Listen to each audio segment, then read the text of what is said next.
네, 여러분 안녕하세요. 오늘도 대전 하나시티즌 소식을 가져왔습니다. 이 소식이라는 게 매일매일 변하다 보니까 제가 준비를 하는 과정에 있어서도 조금씩 바뀌는 게 계속 생기더라고요. 그래서 지금까지 있었던 대전 소식들을 좀 정리해서 전달해 드리도록 하겠고요. 오늘 소식은 사실 좋은 소식보다는 좀 가슴 아픈 소식들이 많이 있어가지고 이거를 어떻게 얘기하면 좋을까 또 막 고민을 했는데, 그래도 나름대로 지금 있는 상황에 대해서 정리하고 저의 의견도 조금 말씀드리고 여러분들의 의견은 또 어떤지 한번 듣고 싶습니다. 일단 좋은 소식도 있고 나쁜 소식도 있는데, 그래도 오늘은 나쁜 소식이 좀 많으니까 일단 좋은 소식부터 먼저 듣고 가도록 하겠습니다. 첫 번째로는 이제 이명재 선수가 대전행을 마무리 지었습니다. 버미먼시티와 계약이 만료된 이명재 선수였는데요. 유럽에 잔류할지 아니면 국내 복귀를 할지가 관건이었는데, 유럽 타 구단에서도 오퍼가 있었지만 이명재 선수는 월드컵 출전을 목표로 해서 국내 복귀를 타진하게 되었습니다. 국내로 돌아올 때 협상하는 과정에 있어서 일단 첫 번째로 친정팀은 울산과 만나서 협의를 했지만 울산과의 입장차를 좁히지 못하고 꾸준하게 관심을 보였고 좋은 조건을 제시한 대전으로 이적을 하게 되었는데요. 현재는 한국 프로축구 연맹 등록 선수로 올라와 있고 선수단 등록도 완료되었으니까 이제는 구단에서 오피셜만 뛰면 되는 상황이 됐습니다. 이명재 선수가 울산으로 복귀하지 않을까라고 처음에 생각을 했었지만, 현재 울산의 스쿼드 자원으로 봤을 때 나이가 있는 선수를 비싼 가격에 데려온다는 거는 울산 입장에서는 조금 낭비라고 생각을 했고, 더 어린 자원들을 키우는 게 맞다고 생각을 했기 때문에 이명재 선수를 데려오는 거 부담이 됐을 거라고 생각을 했고요. 현재 대전은 이적 시장에서 보이는 움직임들이 좋은 선수가 있으면 데려오겠다라는 스탠스를 가지고 있어서 이명재 선수를 영입하게 됐습니다. K리그를 오랫동안 봐오신 분들이라면 이명재 선수가 얼마나 좋은 선수인지는 다 알고 계실 겁니다. 버미먼시티로 이적하기 전까지는 꾸준하게 국가대표로 뽑혔던 선수이기도 하고요. 이명재 선수가 가지고 있는 장점으로는 풀백으로서 완숙기를 거치고 있다라고 생각을 하거든요. 많은 경험이 쌓이다 보니까 공수 밸런스를 분명히 잘 잡아줄 수 있는 선수고, 왼발에 대한 킥력은 아무도 의심하지 않을 정도로 정말 좋은 킥력을 가지고 있는 선수인데요.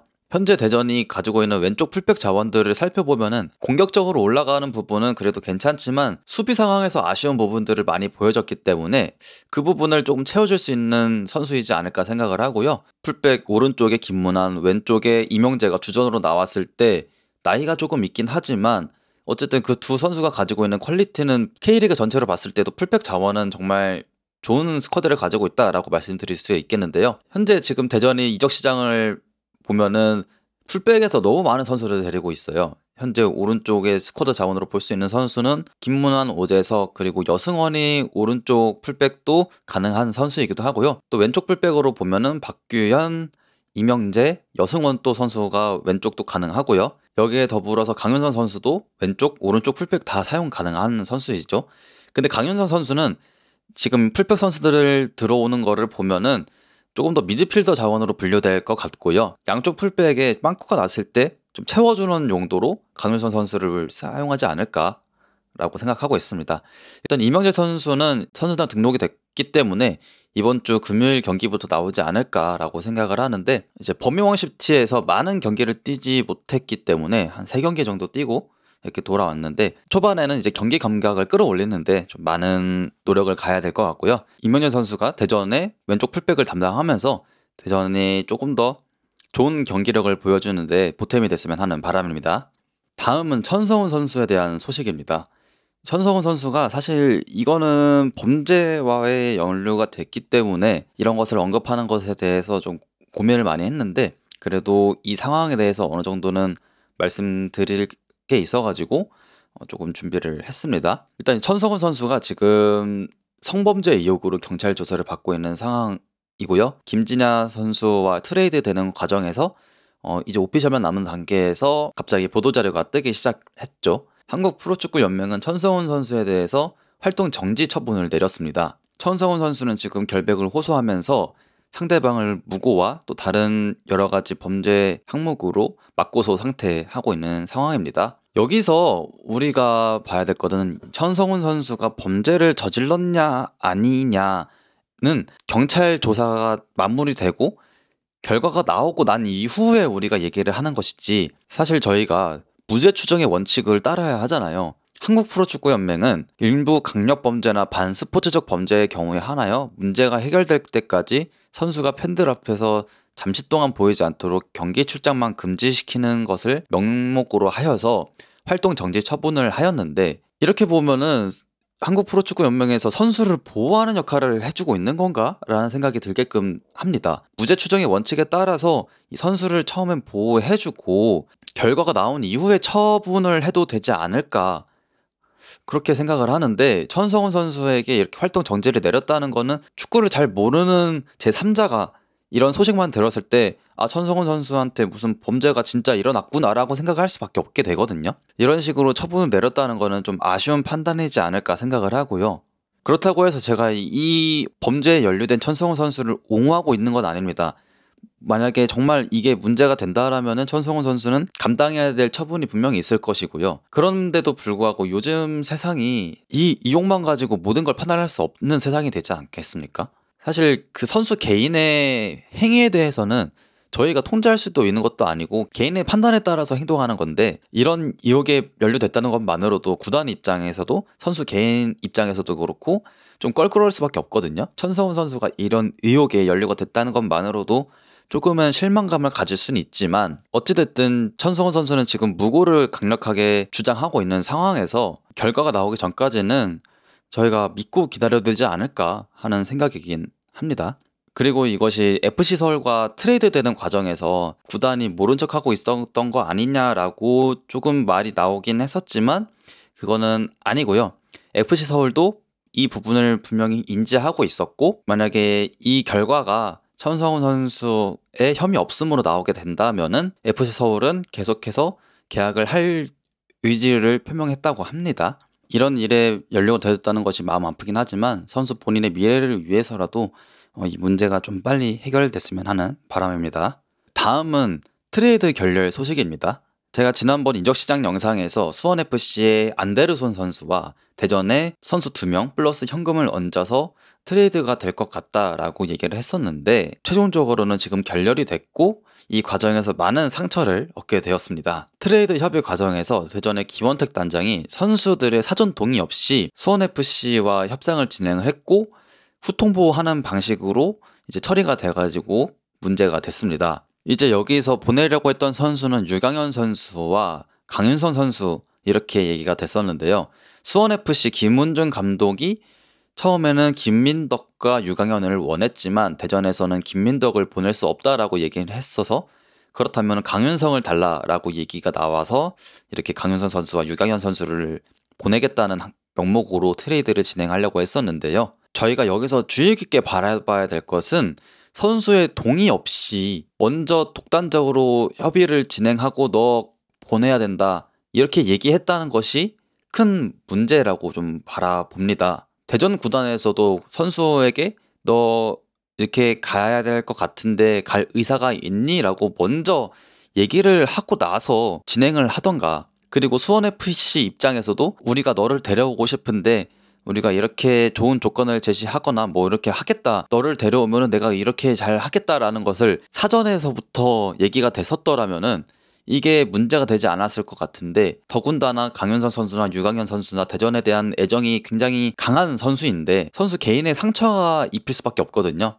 이 과정에서 또 좋지 않았던 것은 언론에서 이 선수에 대한 연봉이 공개가 됐고 자꾸 선수단 내부 안에서 혼동이 계속 일어나고 있다라는 흔들기식 언론이 계속해서 퍼져나오고 있었거든요. 저는 이렇게 바라봅니다. 사실 어떤 선수가 트레이드 되고 막 이런 거는 어떻게든 일어날 수 있는 일이긴 합니다. 그렇지만 이제 구단에서 선수를 바라볼 때 이런 식으로 그냥 한 기계의 부품처럼 생각한다면은 안 된다는 거죠. 이런 식으로 선수를 보내고 오고 가는 게 계속된다면은 선수들 입장에서는 이 구단에 대한 신뢰가 떨어질 수밖에 없습니다.